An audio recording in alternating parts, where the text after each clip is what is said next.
All right. Continuous, an update here. After a bunch of aggravation and cursing and carrying on,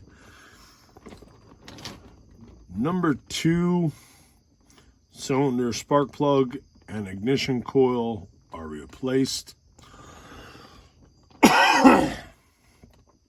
After that replacement, had everything back buttoned up together, started the engine after resetting the ECM by disconnecting the negative on the battery for about 30 minutes while I was working on this, or it might have been more than that, probably 45 minutes to an hour.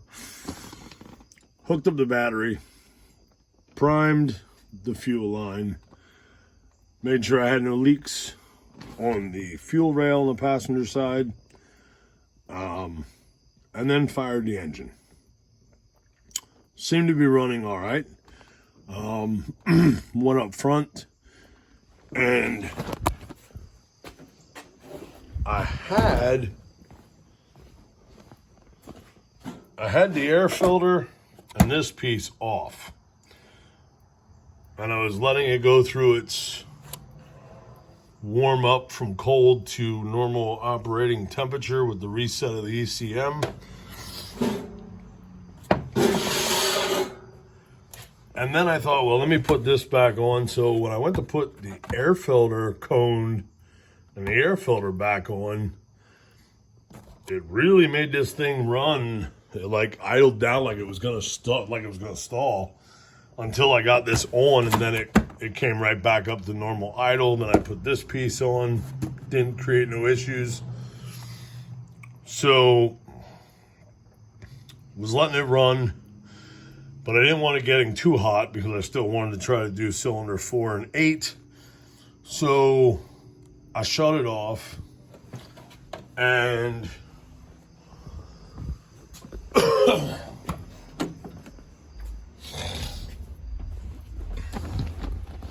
cylinder 4 and 8 came out with just a little persuasion of the 3/4 inch PVC Schedule 40 type on regular ratchet.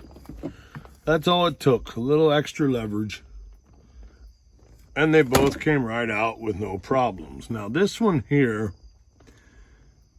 this is the driver's side. It's definitely worn. Let's see here. I forget which one.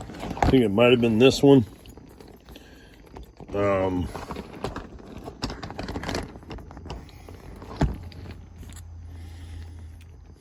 Okay, there's 20 thousandths. This finally stops.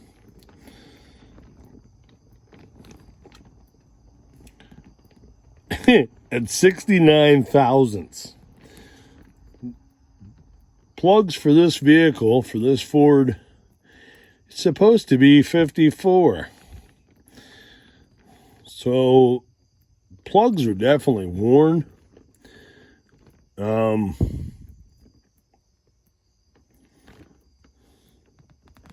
This one here is a little coloration on it and all.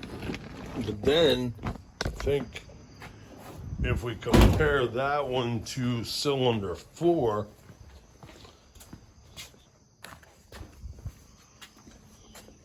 no, that's not pee either. That is orange water. Just so everybody doesn't think, oh my God. So this, okay, this was cylinder 4. Now this one here, both of these, I had sprayed BB Blaster down in around the spark of the plug. Left it sit for quite a while last weekend, and then I sucked out the PB Blaster by using rags to suck it all up, and then blew it out with the air hose. But when I pulled out number 4, this was beautifully wet all the way down to the last thread. So the PB Blaster may have actually helped, driving it all week, even though it had its misfire in cylinder 2. Now here, the gap on number 4 was 50 thousandths. But I can tell you that the gap on 1, 2, and 3 cylinders was way more than that, because there was almost no electrode and no porcelain left above this metal here. So I've never seen a vehicle in my lifetime that actually had so many different plugs that are barely worn to plugs that are annihilated like that. I have never seen that before in my life with any of my vehicles that I worked on from the time I was 16 till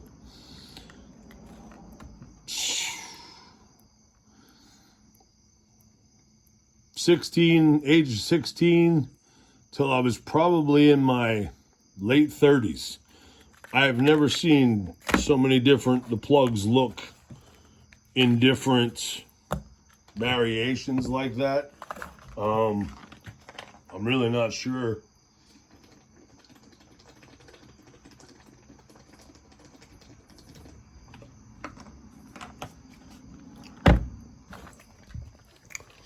Really not sure what it's from or why.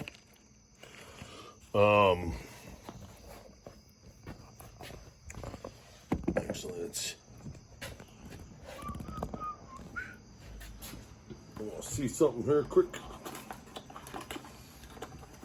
Yes, because here's the other. Now here's the plug.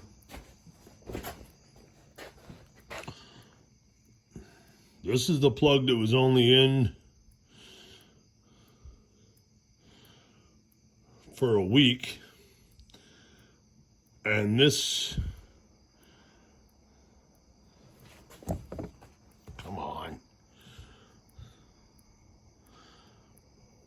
This was the one that was misfiring, which I'm actually curious.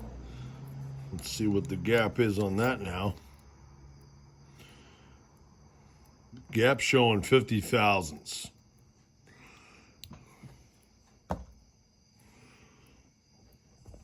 Yeah, I don't know. I'm confused. But on the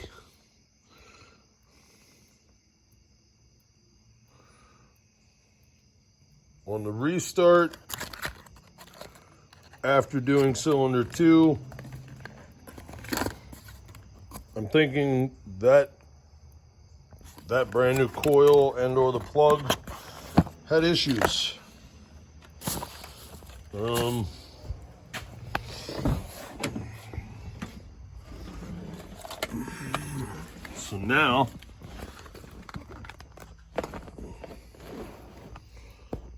now we have 7 Motocraft SP 493s in cylinder 1, 3, 4, 5, 6, 7, 8. And we have an auto light.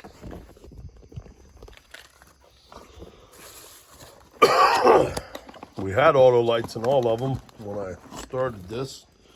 Now cylinder 2 has an auto light APP 104, which the 104 is what was actually in it. That's what I just took out of all the other ones.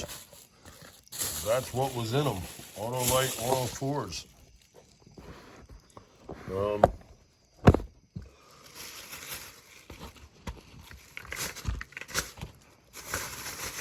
Lose any of this stuff.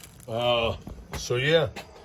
Now next will be the ABS wheel speed sensor on the front driver's side after I button this up. But that'll be after I do one final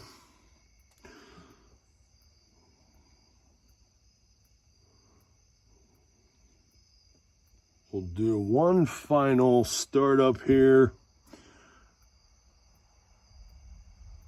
and reset. Right now we're waiting for disconnected. I touched the ground to the positive, so it should have drew all extra power out. Actually, I think to make sure of this, we're going to do, I like to do this. What we'll do is we take an alligator clamp on that wire, and then we come over and then we clip this, and the wires are connected. So now that takes all residual electricity out of the ECM, the PCM, the TCM, and any other relays and whatnot. This completely drains all of them. Only takes us a couple seconds of that being hooked up, from what I understand.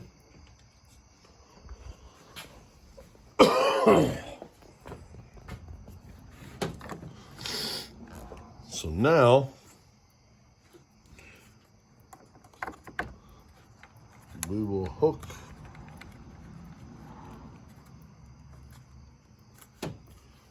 I need the wrench.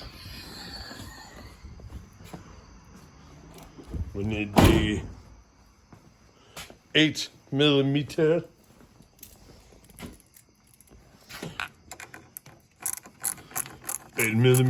Tighten down negatory terminal.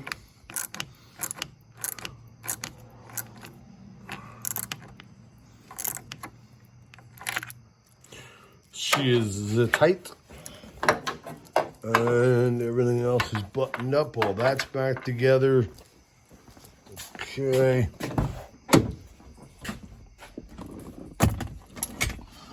Now, of course, if this, I'm not going to get too happy right away, because the last time it took about 8 hours of driving, or a little less, before it decided to start misfiring. So we're definitely not going to get too overly excited.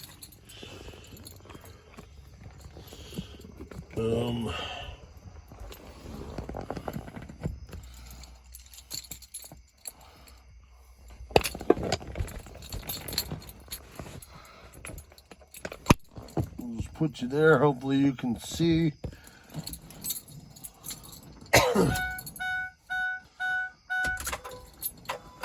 Oopsie, wait a minute. I forgot one thing. I just saw that. That could have been terrible. Holy. We gotta tighten down the fuel rail on this side.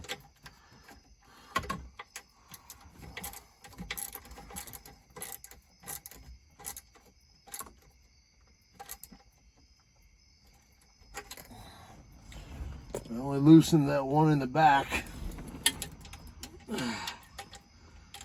Just check this one too. Yep, that one's good. Okay. So, fuel rail is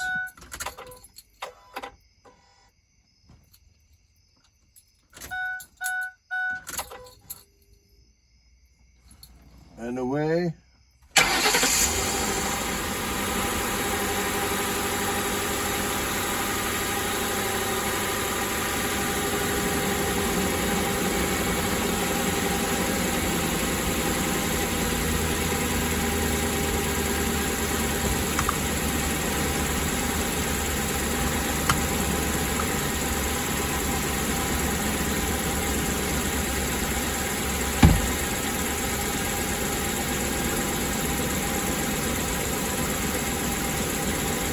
Check engine light so far, that's good.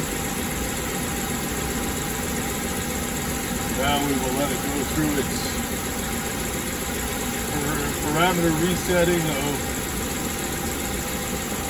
cold to full operating temperature with the ECM.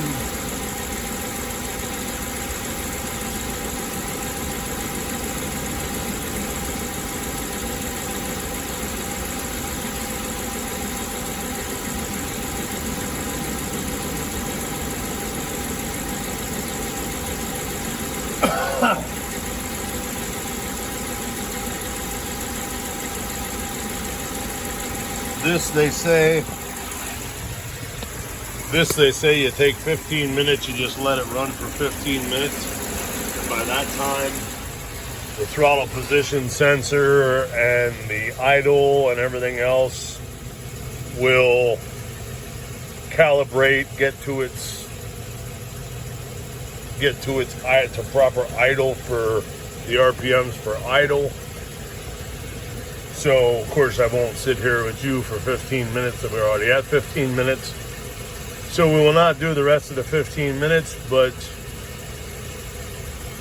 at least so far. See, I don't know, this thing just,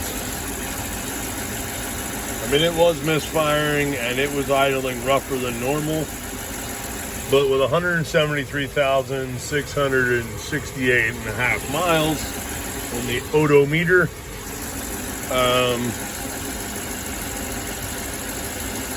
I mean, she's not a new motor, so I guess some of this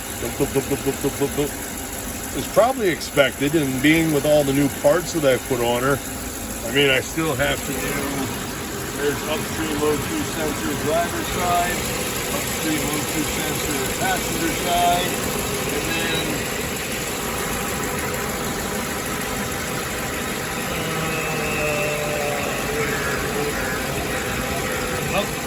there's downstream O2 sensor, and there's downstream O2 sensor on the passenger side. Those will get replaced here shortly. They're about $100 for the upstream downstream. I can't remember if that was at partsgeek.com or at AutoZone, but I'm thinking about doing since with everything else that I've done, why not do O2 sensors? If anybody out there, and I don't know how, because I only have 40 subscribers, and I don't know how many non-subscribers are actually going to catch my videos or do, but if I have any mechanics out there, there's this wire here that comes off the harness, there's this plug, this comes over along the harness, then goes down and goes underneath the intake. Can anybody verify, is that my knock sensor? Because if that's going to my knock sensor, I do have a buddy that's very, very mechanically inclined individual. He's been working at AutoZone for a long time. And he does know his stuff, and he informed me that I have a whole bunch of threaded holes here on the back side of the block, on the head.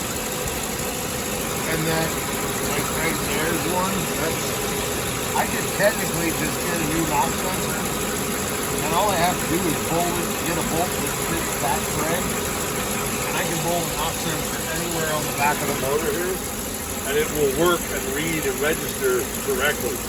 It doesn't have to be under the intake in the center of the motor, apparently.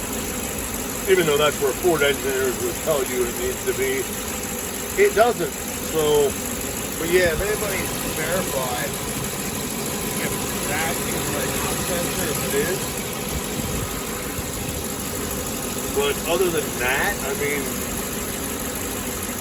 there isn't too, I only have a few more sensors. And then, of course, vacuum lines. I only have a couple vacuum lines. See, everybody always said there's so many vacuum lines and everything's so complicated and it's hard to trace a vacuum line. My vacuum line comes right off, right here it is, PR valve, right? The manifold where the throttle body goes on to. Right there are those are my two vacuum lines. Now this one comes up here to whatever that is. That I don't know what that is. I know the fuel line, or the black line coming off of it, goes back alongside the fuel line coming up. Now I'm gonna guess that this probably goes back to my EVAP system stuff that is underneath It's above where the spare tire used to be. But, so I have a vacuum line coming off here to here. Then we have these two, okay? One goes up, it goes up and it splits with two of them. One goes to the fuel pressure sensor. The other one goes up and actually is for like the heater control and all that stuff, for this stuff. It goes up over there towards the AC and the heater and all.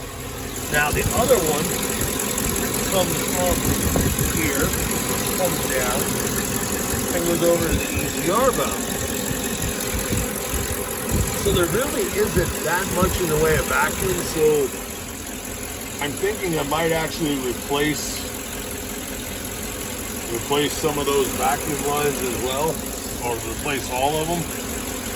Because I know when I'm driving and I have the AC on and I step on the gas, the AC stops blowing out the vent here and blows out the floor and the defrost, which is because it's losing vacuum in the vacuum canister, which is over behind the fender, completely unreachable.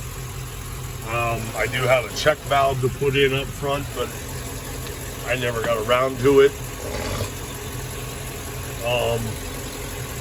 But yeah, so there isn't that much more left to do sensor-wise on this motor when it comes to what makes it run right. There's not much left. O2 sensors is about, you know, for when it comes to all the stuff that's talking to the computer.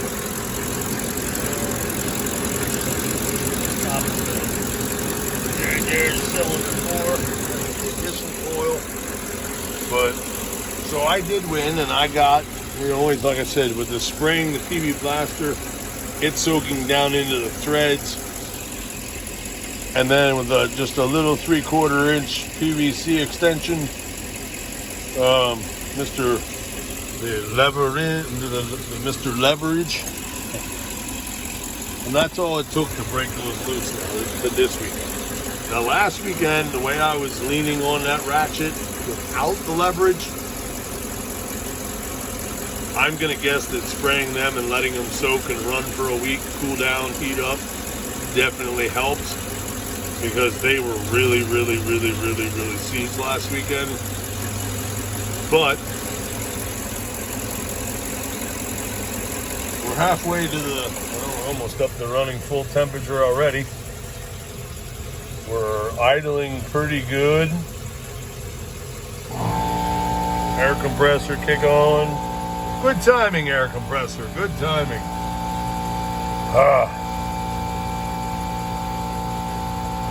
Sewer.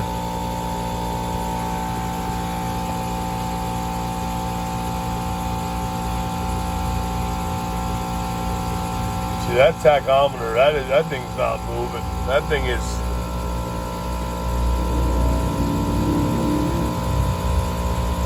steady as a whip for 173,000 miles. And I'm not feeling the shake that I was when it was misfiring number 2 cylinder. Normally at idle like this, I would feel it.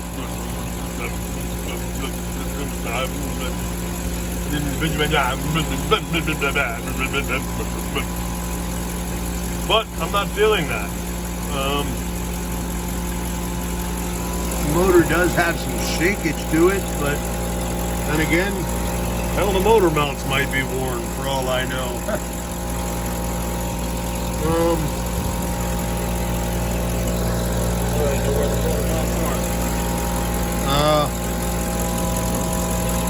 I don't know, and I'm thinking EGR valve, I'm thinking maybe I should replace that too.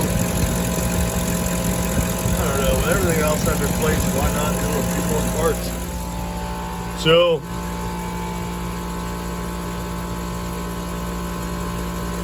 now we're going to move on to the ABS. We're going to get rid of that ABS light once and for all. So this might end up being a multiple part video part 1, part 2, part 3. Because I'll be back in video and show with the ABS sensor here in a little bit. So stay tuned for more.